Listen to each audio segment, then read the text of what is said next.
আপনি যদি বিশেষ দলের এজেন্ডা বাস্তবায়ন করেন তো জনগণ তো আপনার উপর আস্থা হারিবে। আমরা চাই না আপনার রাস্তাটা চলে যাক। সারা দেশের মানুষ ওনাকে সমর্থন দিল, অনির্বাচিত একটা সরকারকে, এবং প্রফেসর ইউনূসের বিশ্বনন্দিত একজন ব্যক্তি। আমরা তো আশা করেছিলাম যে উনি দ্রুততম সময়ে একটা দেশটাকে একটা সঠিক পথে নিয়ে যাবে। সেই জায়গায় উনি এত বেশি হাত দিয়ে দিয়েছে, 10টা কি কমিশন করিয়া হুলস্থুল কাণ্ড। এবং এগুলো দলগুলোর সাথে কিসের আলোচনা, কখন আলোচনা হবে? 27টি দল সেদিন তো আমরা গিয়েছিলাম।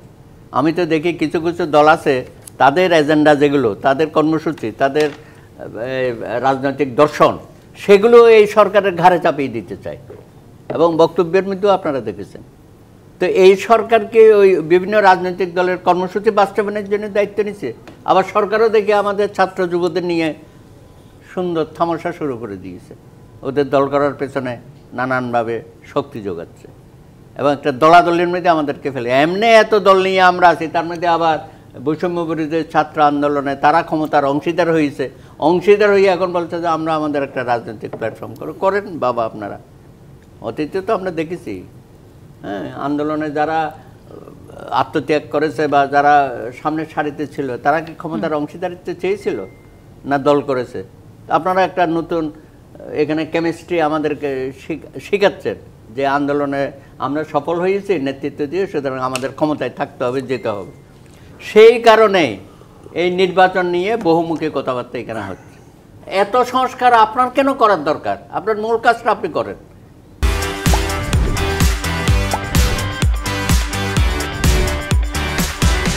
কি কাজ আপনার? এই শান্তি শৃঙ্খলা রক্ষা করেন। আপনি বাজার ব্যবস্থা কেন পারছে না? কি মনে হয় পুলিশ সরকার এখানে মনোযোগী না? আপনি বলেছিলেন ট্রাফিককে আপনি ছাত্রদেরকে এখানে কাজে লাগালেন না কেন? এটা তো প্রয়োজন ছিল। আপনি ওদেরকে বসায় রাখছেন। বিশ্ববিদ্যালয়গুলোতে এখন লেখাপড়া প্রায় বন্ধ হয়ে যাবার মতো অবস্থা। এখন দলাদলি ওখানে চলে গেছে। দেখেন না, কুয়েটে শুরু হয়েছে, অন্যান্য বিশ্ববিদ্যালয় শুরু হয়ে গেছে। সুতরাং আপনার যেটা প্রায়োরিটি আপনি দেখতে হবে। আগে তো মানুষকে শান্তি এবং স্বস্তিতে রাখার জন্য যে সমস্ত কর্মসূচি করার দরকার, কর্মকাণ্ড, সেটা আপনি করছেন। প্রশাসনের মধ্যে অস্থিরতা যায়, বিচার বিভাগের মধ্যে অস্থিরতা আপনি ঠিক করতে পারেন নাই। আমাদের উচ্চ আদালতে আপিল বিভাগ চলছে মাত্র 4 জন বিচারপতি, প্রধান বিচারপতি সহ। এটা তো হইতে পারে না, যেখানে 9 জন বিচারপতি রাখার প্রভিশন আছে। দরকার হলে আরও বেশি রাখা যায়। হাইকোর্টেরও একই অবস্থা। আপনি জজ কোর্টে যে গাইবি মামলা, মিথ্যা মামলা, সাধারণ নিরীহ জনগণকে আপনি ওখানে আসামি করছেন শয়ে। এটা হয় নাকি? বিএনপির আমলা, এই আওয়ামী লীগের আমলা আমরা দেখি নাই? ওনাদের বিরুদ্ধে 100, 200, 300, 500 পর্যন্ত মামলা হয়েছে, গাইবি মামলা।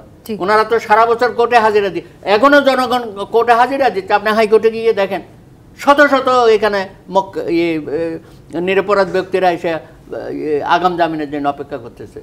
কোর্টে তো কোনো শৃঙ্খলার সাথে কোনো কাজটা হচ্ছে না, এবং এগুলো নিয়ে ব্যবসা হচ্ছে। আগেকার মতোই থানাতে ফোন করে বলতো তোমার বিরুদ্ধে মামলা হয়েছে, আসো দেখা করো। এবং এর মধ্যে কিছু রাজনৈতিক নেতা কর্মীরাও জুটে গেছে। এখন তো রাজনৈতিক দল নেই, তাহলে এখন এই ব্যবসাটা করছে। আমাদের কথা হচ্ছে সেটাই। আপনি নিরপেক্ষ সরকার, আপনি যে নিয়োগ প্রক্রিয়া করেছেন সব জায়গায় তো আমরা দেখছি বিশেষ কোনো দলকে আপনি সুযোগ সুবিধা দিয়েছেন। প্রশাসনে আমরা শুনতেছি, পুলিশ বাহিনীতে শুনতেছি, এবং বিসি নিয়োগও আমরা দেখতেছি। এইসব হয়েছে কাহিনী। তা আপনি নিরপেক্ষতা বজায় রাখতে পারছেন। আপনি যদি বিশেষ দলের এজেন্ডা বাস্তবায়ন করেন তো জনগণ তো আপনার উপর আস্থা হারিবে। আমরা চাই না আপনার রাস্তাটা চলে যাক। আপনি শীর্ষ পর্যায়ে এখন আছেন বাংলাদেশে, আপনি একমাত্র পারেন অগ্রসর করে নিয়ে যাবার কথা। সুতরাং আপনাকে ঠিক করতে হবে আপনার প্রায়োরিটি বেসিসে কোনটা। আপনি একজন উপদেষ্টা দিয়েছেন, সেও তো সিন্ডিকেট মেম্বার। আপনি সিন্ডিকেটই তো ভাঙতে পারলেন না। আওয়ামী লীগের 15 বছর যে সিন্ডিকেট ছিল, এখনও বাজার নিয়ন্ত্রণ তারা সয়াবিন তেল নিয়ে তেল সামাতে করতেছে। কারা করতেছে? উনি বড় বড় কথা বলছে, এইটা হবে সেটা। অতীতে এইসব কথা আমরা শুনেছি।